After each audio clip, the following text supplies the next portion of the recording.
hope you're having a great day. I hope everybody had a fun 4th of July. Today's actually the 4th of July for me, so I'm not doing a lot of farm work today.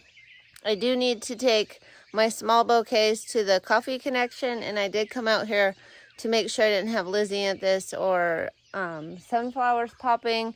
I think everything else will be fine until I cut it tomorrow, and it actually started raining, so not gonna do a whole lot on the flower farm today. I did measure a room.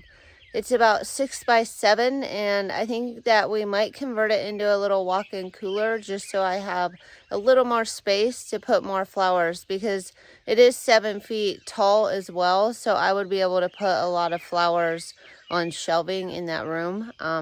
So I'm looking into that, and I think I'm just going to enjoy my day.